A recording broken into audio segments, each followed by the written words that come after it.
días, queridos hermanos. Una vez más nos encontramos para un estudio bíblico, rodear la palabra, descubrir juntos aquello que el Señor quiere que aprendamos, conozcamos un poco más acerca de Él.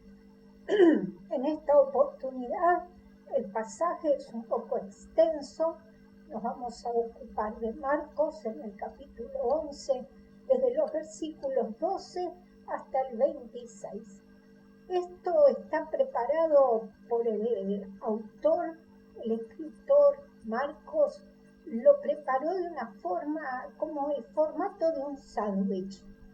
Tiene 3 partes. Primero, desde el versículo 12 hasta el 14, se refiere a la higuera estéril. Después sería como el fiambre del sándwich. Ustedes lo van a estar viendo ahora en sus pantallas.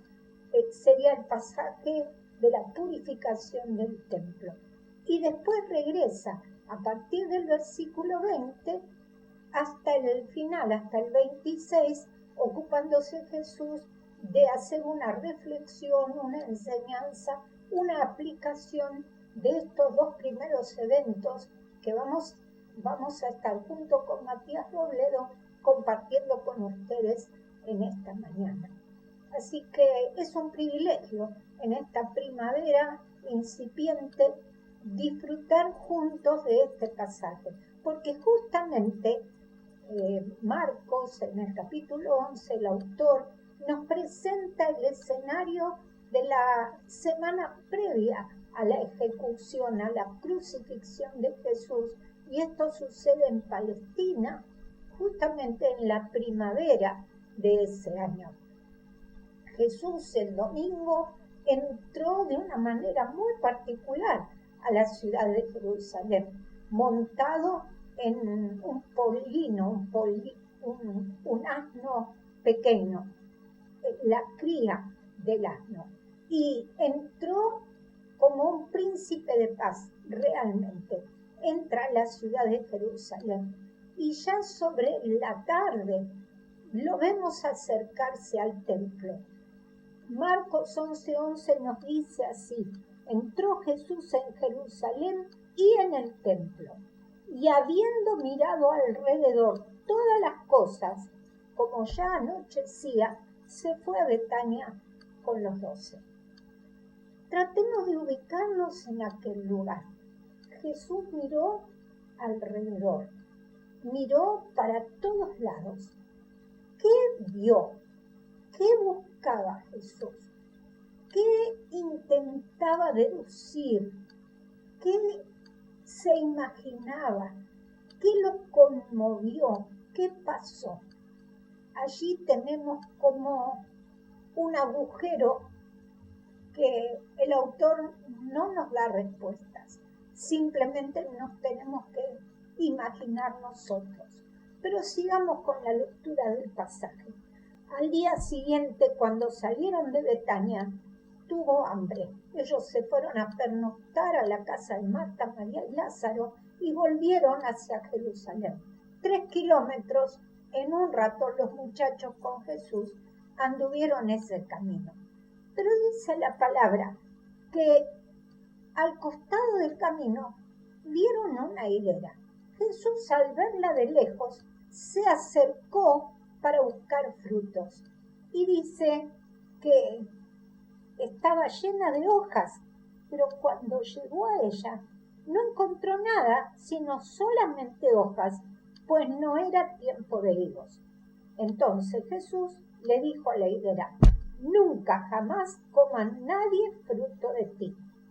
Y lo oyeron los discípulos. Sabemos que Jesús fue un excelente maestro.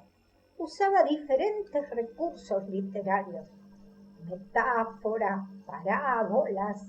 Aun cuando sanaba a la gente, a las personas, él aprovechaba la oportunidad para que después del milagro pudiera transmitir y enseñar a sus discípulos y a las personas que lo rodeaban, pudiera transmitir alguna verdad, alguna enseñanza acerca del reino de Dios. Es increíble realmente cómo él en esta ocasión usa lo que llamamos una dramatización, un recurso literario en donde él, a través de unas situaciones vivenciales junto con sus discípulos, logra enseñar algo de forma contundente. Con este episodio de la higuera y con lo que a continuación Matías nos va a explicar acerca de la purificación del templo. Ellos, como pueblo judío, desde la antigüedad, los israelitas sabían, temían, tenemos evidencias en todo el Antiguo Testamento, a través de los profetas, tanto la higuera como la vid y los pámpanos, como Jesús enseñó, eran árboles de la región, árboles que les ofrecían muchos beneficios por sus frutos, y eran árboles que representaban, plantas que representaban de alguna manera a la nación de una manera metafórica. Entonces Jesús y también los profetas en la antigüedad usan este elemento como un paralelismo, digamos. Entonces Jesús lo que quería representar con esta higuera llena de hojas pero sin frutos, que su pueblo, que su nación, que había recibido de Dios la indicación desde muy temprano que debía ser luz a las naciones, que había recibido desde Abraham la bendición para ser de bendición a otros, no terminaron de entender esto. Desde la antigüedad, la higuera y la vid eran plantas, la higuera, un árbol que representaba al pueblo de Israel. Sus hojas, sus frutos, la vid, tantos beneficios que ofrecía a las personas, eran de alguna manera representativos del pueblo de Israel. Y el Señor quiere demostrar de esta manera que tantas hojas verdes que encontró, pero dice que no encontró frutos en esta higuera. Ellos como pueblo, como nación, eran personas que oraban, que ayunaban, tenían el templo tan suntuoso, tan lujoso, del que hacían tanto alarde y se mostraban muy orgullosos. En diferentes regiones lograban construir sinagogas. Sin embargo, habían perdido el principal objetivo por el cual Dios los había convocado, los había llamado.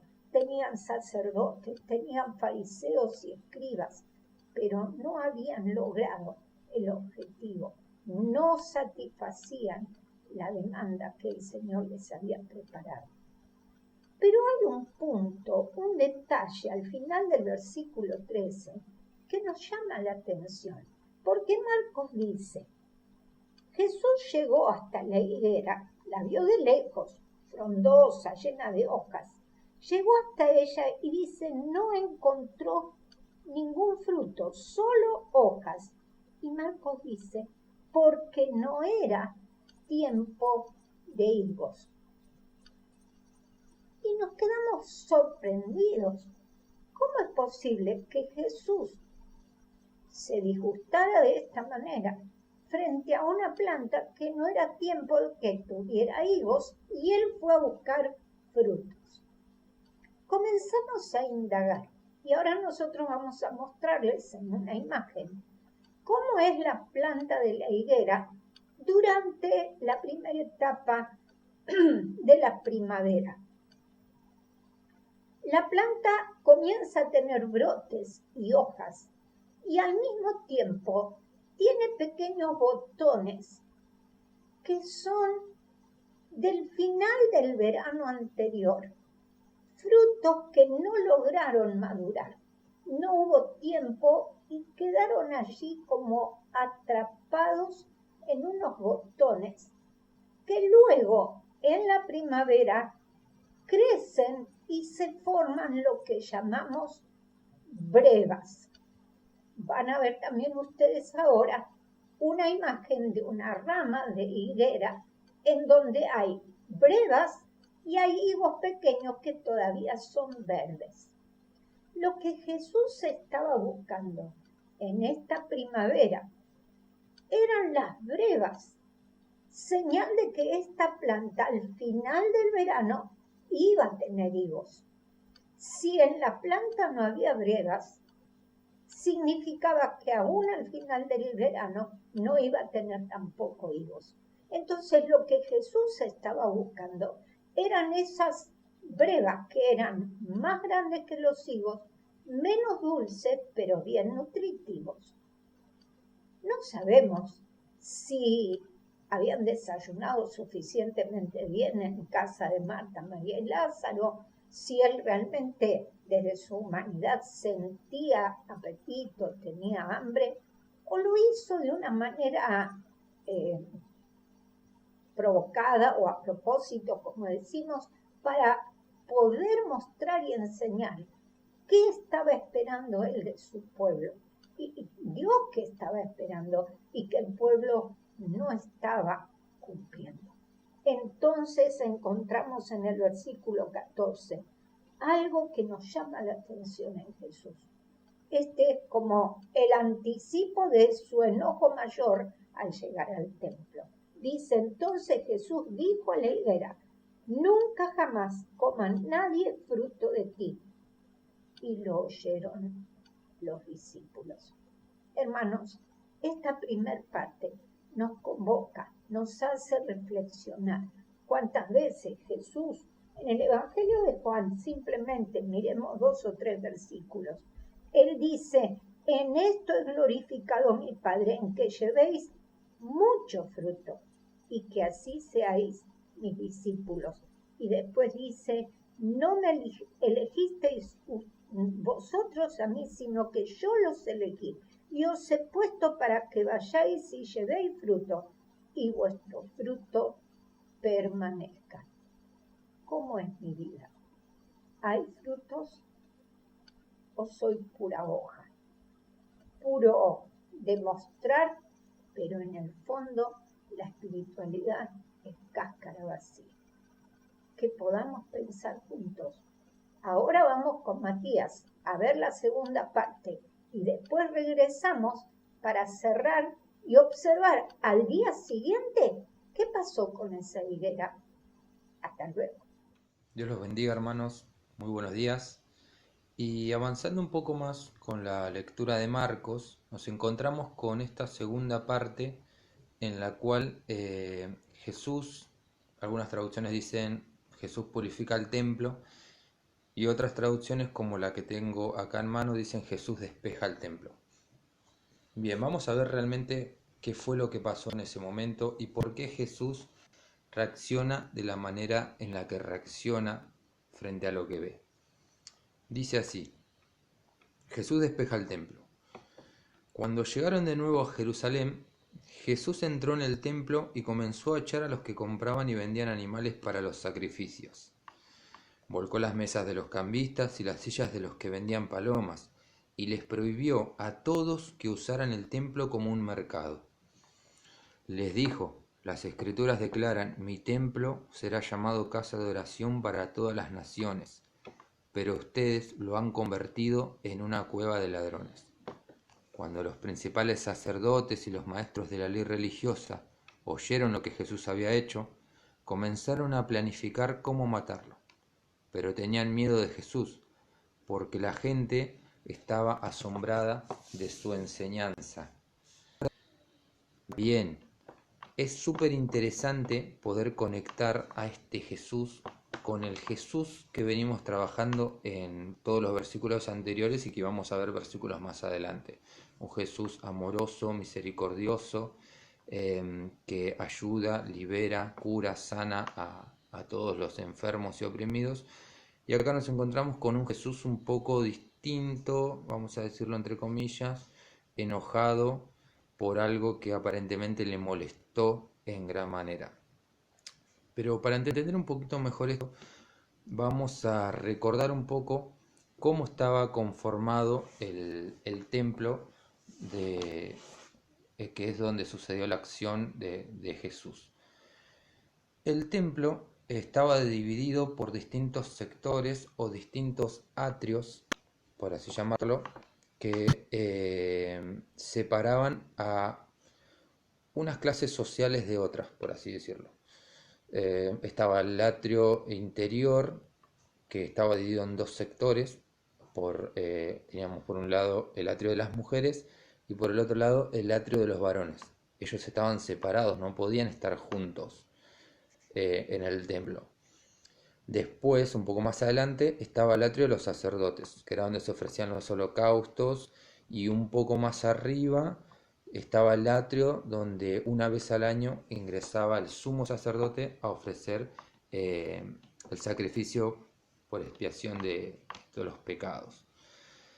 Bien, alrededor de todo este templo estaba lo que se llamaba el atrio de los gentiles, que es en donde pasó lo que acabamos de leer en el Evangelio de Marcos. Pero ¿qué función tenía este atrio de los gentiles? ¿Y por qué estaba fuera? ¿Y por qué pasó lo que pasó justamente ahí? Bien, el atrio de los gentiles era un lugar, por así decirlo, en donde el encuentro y la diversidad tenían que manifestarse. Era un lugar que estaba dedicado, preparado para que las personas que no sean judías, para aquel que no era israelita, pudiera acercarse a este atrio y aprender de la palabra y las leyes del Señor. Diciéndolo un poco más actual, era el lugar donde se hacía el evangelismo, era el lugar donde los rabinos y los maestros y doctores de la ley tenían la responsabilidad de enseñar y de acercar a las personas hacia Dios. Era el lugar donde se preparaban los corazones, las mentes, para poder conocer y, como decía anteriormente, acercarse a este Dios único que predicaban los judíos.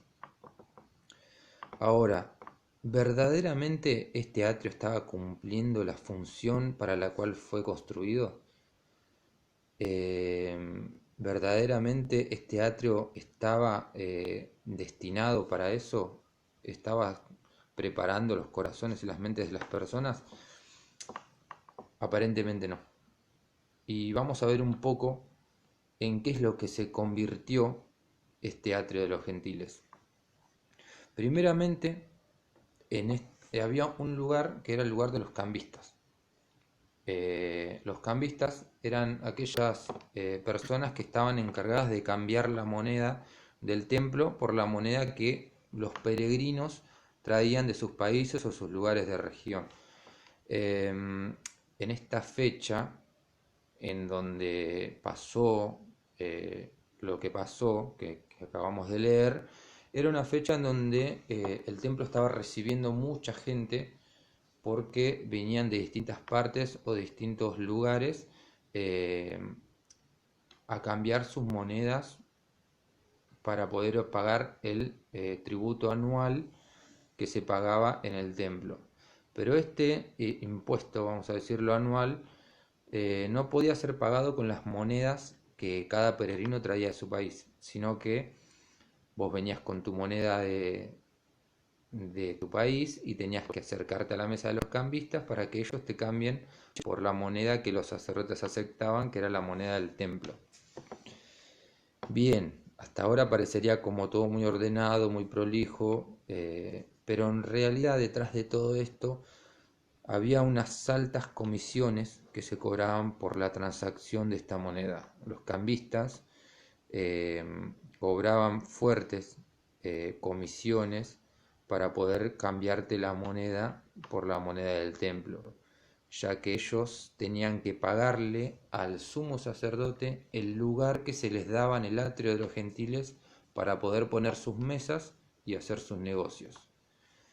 A la misma vez que ellos tenían que quedarse con una comisión de todo lo que cambiaban y trabajaban, por así decirlo.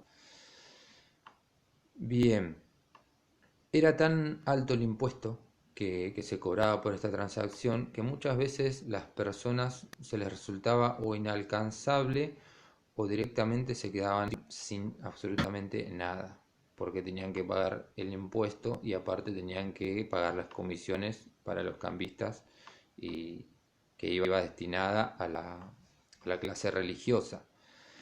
Y había otro lugar que era el lugar donde se cambiaban o se compraban los animales. Vos ibas al templo y tenías que llevar tu animal para el sacrificio. Bueno, el animal que tenía que ser sacrificado tenía que ser, como decían las leyes del Señor, un animal sin defecto, un animal que no tuviera absolutamente ningún tipo de defecto. Y los encargados de hacer este control de calidad eran los sumos sacerdotes, los sacerdotes. El sumo sacerdote, porque el sumo sacerdote había uno, pero los sacerdotes eran los encargados de hacer esta inspección.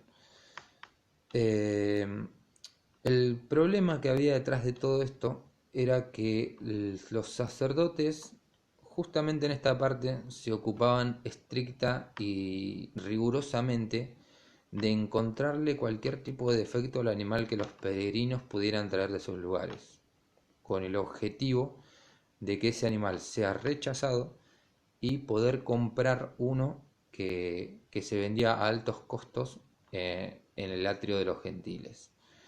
Era el mismo negocio que se hacía con los cambistas.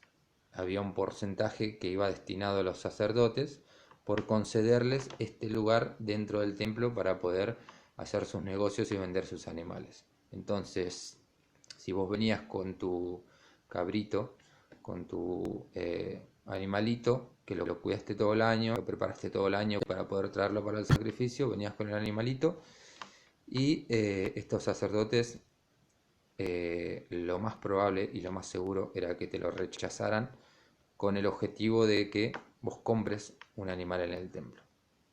Y a esto se le suma todo el olor, todo el ruido que podía encontrarse en ese lugar. Imagínense nomás ese lugar, cómo estaría, lleno de todos esos animales y de todos estos cambistas, que el lugar para lo que estaba designado el atrio de los gentiles era todo menos un centro de, como decíamos anteriormente, encuentro y diversidad. Una persona que obviamente percibe esto, porque los peregrinos se daban cuenta de todas estas estafas, de todas estas comisiones, de todas estas estrategias y negocios redondos que se estaban haciendo, sinceramente su corazón, en vez de acercarse más a Dios, se alejaba, o difícilmente era un lugar donde ellos pudieran experimentar la presencia de Dios y el conocimiento del Señor. Así que en medio de un ambiente como este, la gente prácticamente había perdido el sentido de conocer a Dios o de escuchar y aprender de estos rabinos que tenían la responsabilidad de enseñar. Y con esto es lo que se encuentra Jesús, justamente con esto. Y la reacción que él tiene es manifestada por este maltrato o esta mala forma de ser recibidos que estaban teniendo los peregrinos por parte de los israelitas. Y Jesús los acusa, Jesús los confronta con una profecía de Isaías, que es la siguiente. Isaías 56, 6 al 7, dice así: Y a los extranjeros que se han unido al Señor para servirle, para amar el nombre del Señor y adorarlo, a todos los que observan el sábado sin profanarlo y se mantienen firmes en mi pacto, los llevaré a mi monte santo, los llenaré de alegría en mi casa de oración. Aceptaré los holocaustos y los sacrificios que ofrezcan sobre mi altar, porque mi casa será llamada casa de oración para todos los pueblos. Cuando Jesús les dice, las Escrituras declaran, mi templo será llamado casa de oración para todas las naciones, pero ustedes lo han convertido en una cueva de ladrones, les está manifestando esta profecía de Isaías, que esta profecía indicaba cómo debían ser acogidos en el templo los gentiles prosélitos. Toda esta gente de la que venimos hablando tenía que ser bien recibida y instruida para acercarse más al Señor. Aquel atrio de los gentiles debía ser un lugar que abriera sus puertas a todas las naciones, a todo aquel extranjero de lengua distinta, de oficio distinto, para que pueda acercarse y conocer al Señor. Pero el exclusivismo por parte del pueblo judío, el exclusivismo por parte de los israelitas, no permitía que esta labor tan hermosa que el Señor nos da pueda ser manifestada y cumplida en todas estas gentes. No tenían ningún tipo de interés, ningún tipo de preocupación por las personas que llegaban y quisieran conocer del Señor. Todo este templo, todos estos lujos, todo porque el templo fue reconstruido por Herodes el Grande y era un templo en el cual la autenticidad, no sé si estoy diciendo la palabra correcta, pero la belleza exterior del templo era bien clara. Era un lugar muy hermoso, muy lleno de lujos, de adornos. Fue una reconstrucción maravillosa que se hizo de este templo. Pero aparentemente era todo puro lujo, pura ostentosidad, pura apariencia, al igual que la higuera estéril que vimos anteriormente y de la cual nos estuvo hablando Isabel. Y es por eso que Jesús reacciona de la manera que reacciona. Es interesante poder conectar esta reacción de Jesús con la reacción anterior que tiene con la higuera. Esta reacción de ira y de enojo por algo que no se estaba cumpliendo, por algo que los israelitas tenían encargado en el atrio de los gentiles, y era la proclamación y el acercamiento de las distintas personas hacia Dios. Mi pregunta frente a todo esto es la siguiente: nosotros mismos, siendo templos del Espíritu Santo, como nos dice Pablo, ¿estamos cumpliendo el objetivo al cual fuimos llamados?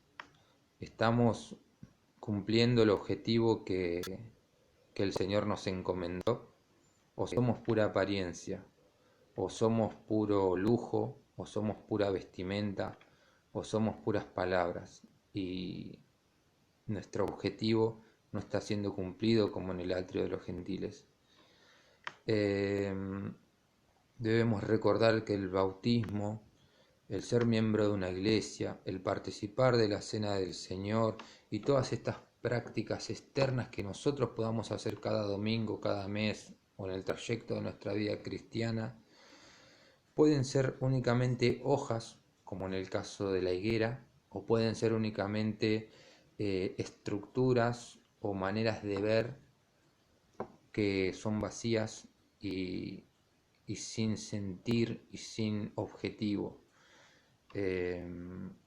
Y es por eso que Jesús reacciona de la manera que reacciona. Jesús vuelca las mesas, Jesús expulsa a los cambistas y a los mercaderes, y como decía el texto, ustedes han convertido en una cueva de ladrones.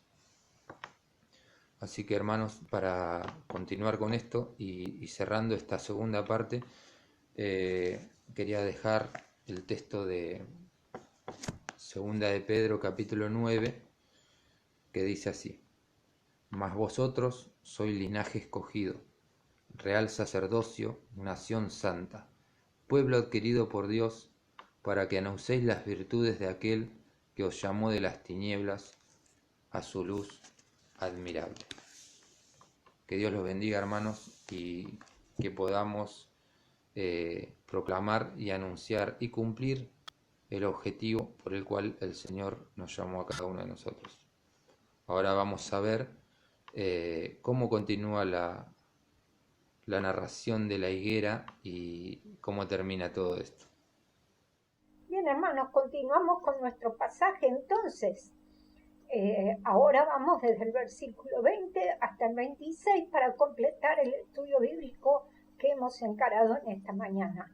Realmente un pasaje atrapante que al comienzo parecía que no tenía relación lo de la higuera con la purificación del templo en el medio, pero que gracias a Dios vamos desentrañando y descubriendo cómo se conectan estas dos verdades impresionantes.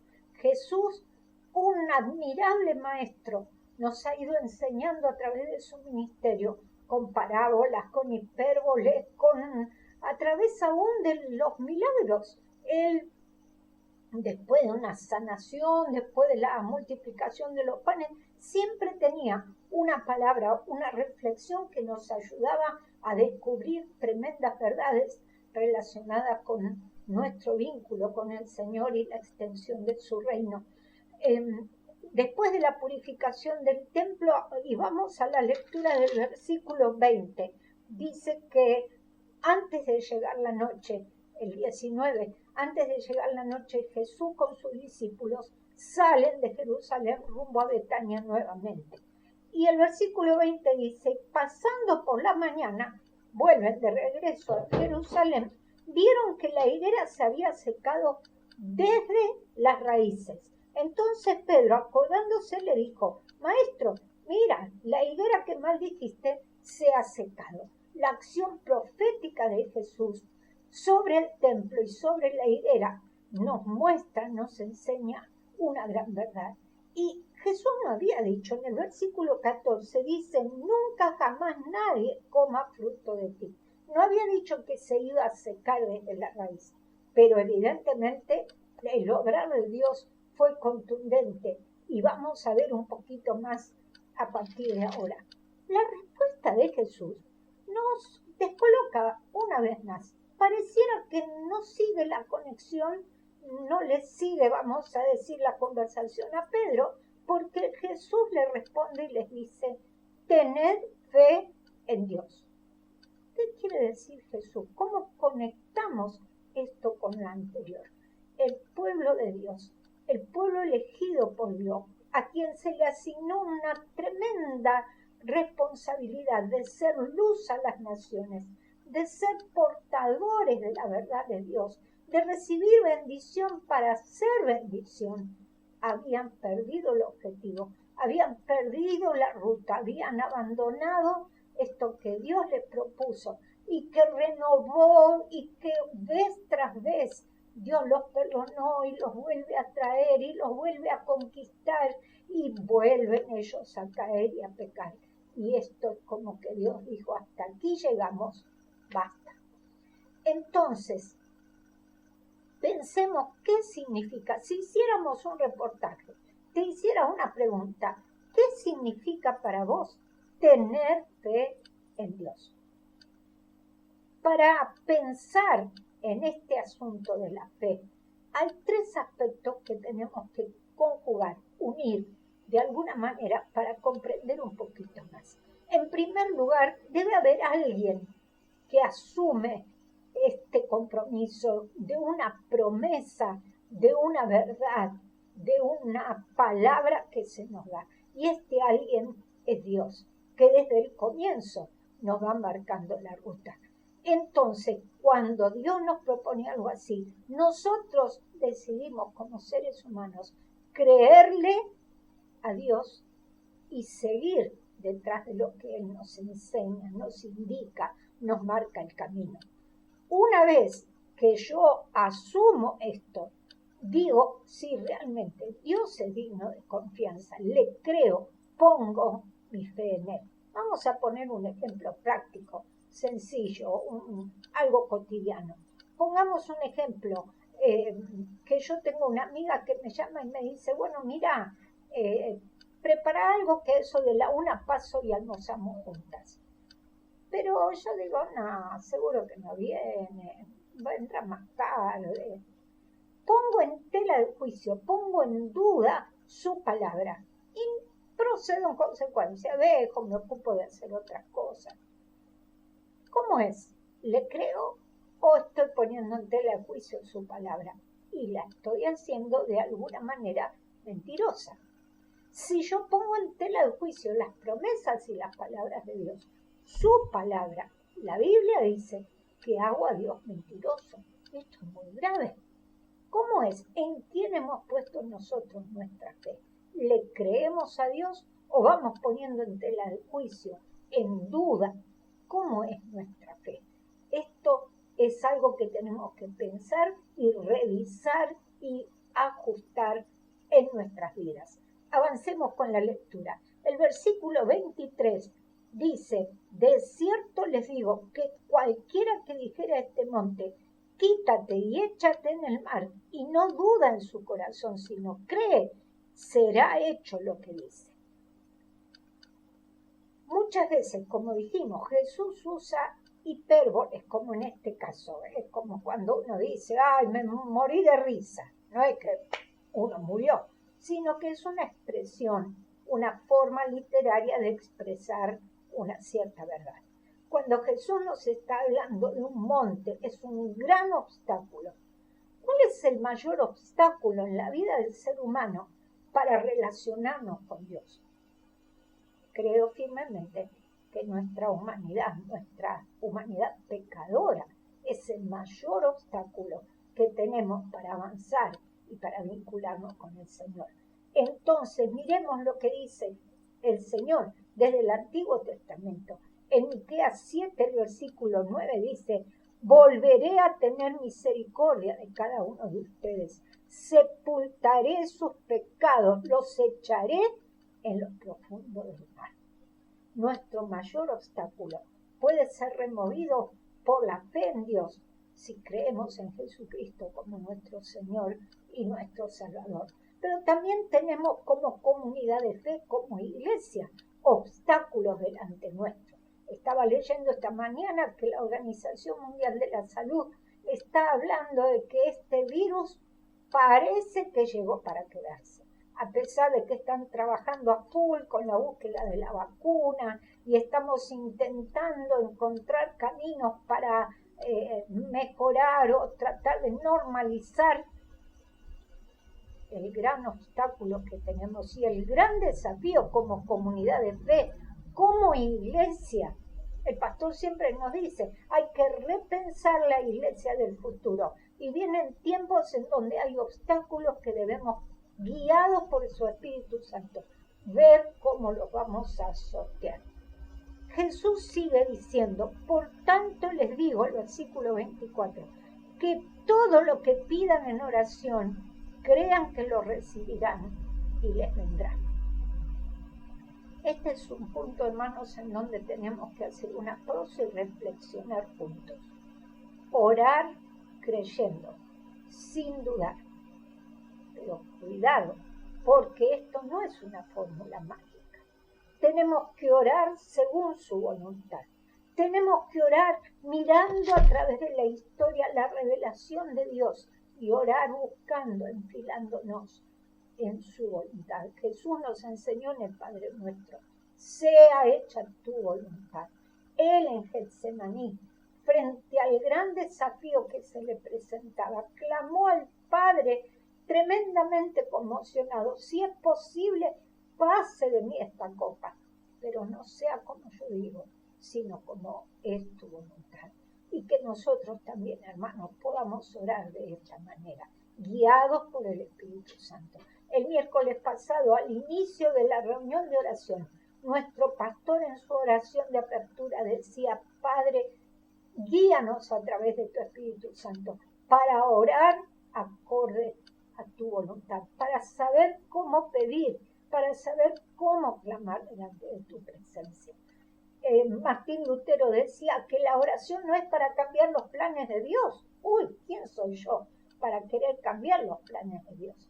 Es para confiar, es para traspasar mis preocupaciones en sus manos, tener fe en Él, confiar que Él va a resolver las cosas de la mejor manera para tu vida y para mi vida. Traspaso mis preocupaciones a sus manos. El versículo 25 dice, cuando estés orando, perdona. Si tienes algo contra alguno, para que también el Padre Celestial los perdone a cada uno sus ofensas. Ya en el Padre Nuestro, como dijimos hace un ratito, Jesús nos habla, perdona nuestras deudas, así como nosotros perdonamos a nuestros deudores. En Mateo 5:23, aún antes de hablar del Padre Nuestro, dice, si traes tu ofrenda al altar y te acordás que hay algo con algún hermano, dejá la ofrenda un ratito ahí, andá, arreglá, hacé las paces, perdoná y volvé después a presentar tu ofrenda. En Efesios, en Colosenses, a través de toda la palabra, esto de perdonar y de reconciliarnos con el hermano es fundamental. Jesús nos está dando pautas para esta nueva era, para este nuevo tiempo de nuestro vínculo con Dios. Se estaba terminando el templo como lugar de encuentro, el templo como lugar de culto, el templo como lugar de ir a recibir el perdón de nuestros pecados, de presentar ofrendas y sacrificios. Los ritos religiosos se terminan, el perdón de Dios viene a través de Jesucristo y esto se ratifica cuando Él, al morir en la cruz, ese velo que separaba el lugar santo del santísimo, se rasga desde arriba hacia abajo y nos permite la entrada a la presencia del Señor. Qué impactante esta verdad. La higuera de hojas sin fruto se secó. El templo que no cumplía como pueblo, los que no cumplían con el objetivo dado por el Señor, dejó de funcionar. Y Matías terminaba su estudio, su parte del estudio bíblico, leyéndonos el versículo de 1 Pedro 2:9. Y yo los invito a que lo extendamos hasta el versículo 10. 1 Pedro 2:9 y 10, para cerrar nuestro estudio bíblico en esta mañana. Nosotros somos linaje escogido, real sacerdocio, nación santa, pueblo adquirido por Dios. ¿Para qué? Para guardarnos esto como un gran tesoro. No, hermanos, para anunciar las virtudes de aquel que nos llamó de las tinieblas a su luz admirable. Y Pedro nos dice, ustedes que en otro tiempo no eran pueblo, nosotros no éramos pueblo, ahora son pueblo de Dios. En otro tiempo no habían alcanzado misericordia, pero ahora sí hemos alcanzado la misericordia del Señor. Bendito sea nuestro Señor Jesucristo, que por su obra en la cruz abrió esta puerta, permitiéndonos reconciliarnos con Dios y nos plantea el camino de la fe y del amor. Reconciliémonos con nuestros hermanos y seamos un pueblo fructífero, un pueblo fiel, un pueblo de fe que camina en amor y en bendición al prójimo. Hasta pronto, hermanos. Bendiciones a cada uno.